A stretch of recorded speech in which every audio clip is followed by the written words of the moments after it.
So what are the elements of damages under the Dodd-Frank whistleblower provisions as interpreted by the courts? Well, okay, it's a new area.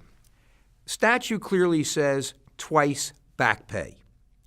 But how do you define back pay?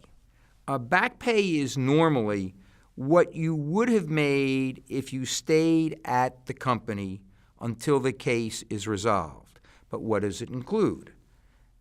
Does it include yearly bonuses? Does it include vacation pay? Does it include fringe benefits? The answer is most of the courts say yes. Vacation pay. If you were up for promotion, then your promotion salary. So what you do, it's a very difficult computation. You compute back pay the way I do it is by each year, okay? There's a stepped-up raise every year of, let's say, 5%. There's bonuses of, let's say, 5%. So you do each year's calculation separately. Where the fight is, well, what happens to the money that you earned after you were terminated? Is that deducted?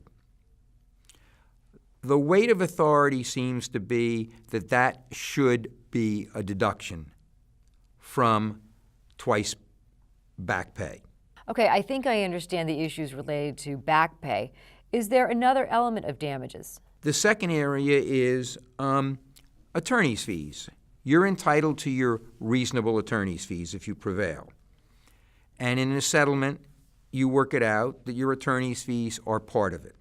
So as a practical matter, the bills of the claimant's attorney are being reviewed by the defense attorney because they say, well, look, we're only responsible for reasonable legal fees.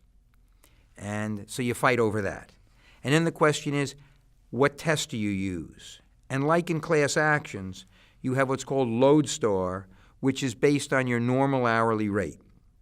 And that's the normal situation in employment cases because the fees can be extensive. And they're usually sometimes equal to or more than the amount of money that's owed to the whistleblower. The other is a percentage option, which means that if, let's say, you settle a case or you go to jury verdict and you get $3 million. If you're on a 33 1/3% contingency, you're entitled to $1 million separate and apart from disbursements.